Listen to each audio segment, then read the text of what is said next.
Hey guys, today let's talk a little bit about open carry versus concealed carry. Open carry, of course, means you can see the gun on your hip, and concealed carry is concealed. You can't see the gun. Here in South Carolina, you've got the option for open carry if you have a CWP, or you can concealed carry, of course, with a CWP. The Senate has a bill going through it right now where we're trying to get constitutional carry passed. It's already been passed by the House, but the Senate is working on it. What its likelihood of being passed is right now, not sure about that. With open carry, of course, there's nothing covering the gun, so it's easier to get to your gun. It would give you more options as far as the types of guns that you could carry. You might be able to carry a little bit bigger gun that would maybe fit your hand better and be easier to get a good grip on, and have a little bit longer sight radius so that you could shoot it more accurately. A lot of different possibilities as far as gun types to be able to carry when you're open carrying. Now, of course, you wouldn't want to go with one of the revolvers that's got a 12-inch barrel or anything like that, because drawing that gun out in a situation where you're trying to draw the gun quickly would be a problem. But within reason, you got a lot of different options. A lot more comfortable to open carry. It's not going to be poking up into your ribs. You wouldn't have anything pushing up against your body inside your waistband. A lot of people will tell you that if somebody is open carrying when a criminal comes in and they have ill intent, then they're going to go for the person that's got the gun on first to try to take them out, and then deal with anybody else that might be in the room. That could be a possibility. I don't know that there's been any evidence that would be out there that would say yay or nay whether that is true or not. It may just be the old wives' tale type thing where everybody believes that if you're wearing a gun, you would be the first person taken out. I don't see a lot of people open carrying right now anyway. It's becoming a little more prevalent, but I don't see a lot of it myself. Depending on the holster that you're using, it would be easier if you're not paying attention for somebody to come up behind you or get near you and get your gun, or they can knock you down and steal your gun, whatever. You would have that more of a possibility if they were able to see the gun and get to it. It might be easier for them to get your gun out of your holster. So if you're going to open carry, make sure you use a good holster that has at least some type of retention on it. Makes it harder for somebody else to get the gun out of your holster. Have the situational awareness so that you know what's going on around you, and you don't let anybody get within arm's reach of being able to get your gun out. Now, concealed carry. Nobody should be able to see your gun if you've got it on. That would negate the whole thing about being taken out first if somebody can see you open carrying. So they wouldn't know you would have a gun.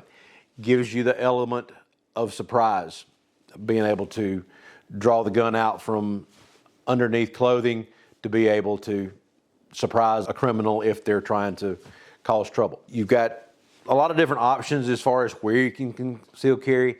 So there's lots of guns available. The smaller ones make it easier to conceal carry, but you can still carry a bigger gun as well. Right now, my primary concealed carry gun is a P229. It's not a small gun by any stretch of the imagination, but it is what's considered a compact version of a firearm from SIG. It just depends on where you wear the gun and how you conceal it as far as what type of gun that you'll be able to carry. You have the element of surprise with concealed carry. You still have a lot of options as far as guns go, multitudes of different types of holsters. The cover garment that you have over it makes a lot of difference. If you're wearing an outside the waistband holster and trying to conceal carry that, then you got to make sure that your cover garment is long enough that it's going to cover the gun, no matter whether you're reaching up off a top shelf to get something or you're bending over, whatever. You don't want your gun to become exposed, especially in areas where they have the more restrictive laws about even if they see you printing with a gun underneath your shirt,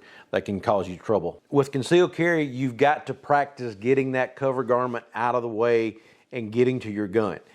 Because if you don't practice with that, you're not going to rise above the level of your training when you start having a problem and there's a criminal that's trying to do something. You're not going to all of a sudden become this great gunfighter just because you're concealed carry. If you haven't practiced with it, you might be standing there and be froze up and not be able to do anything. So practice with the gun and getting the cover garment out of the way if you're going to conceal carry. It is more uncomfortable to carry concealed than it is to carry open or outside the waistband. Where you've got the gun located is going to determine what part of your body is getting poked, squished, or prodded upon. If you like appendix carry, then when you're sitting, it's going to be poking into your abdomen. Even with carrying on your hip, it's going to poke into your ribs, especially if you have to lean to that side. If you like carrying more toward the back, then whenever you're sitting down, it's going to be poking into your back. So it's always going to be some level of discomfort that you're going to have with concealed carry. If you like open carry, that's fine. Personally, I prefer concealed carry. So which one is right for you? Only you can decide that and base it on the laws in your area, whether it's legal for you to even open carry or not. A lot of places it's still not legal to open carry. It's becoming more common because now there's at least a simple majority of states that have passed constitutional carry. So it's becoming a little more prevalent, but there's still a lot of the anti-gun crowd out there. Check out doubleeaglegunworks.com, like and subscribe down at the bottom, and we'll talk to you later. Thanks. Bye.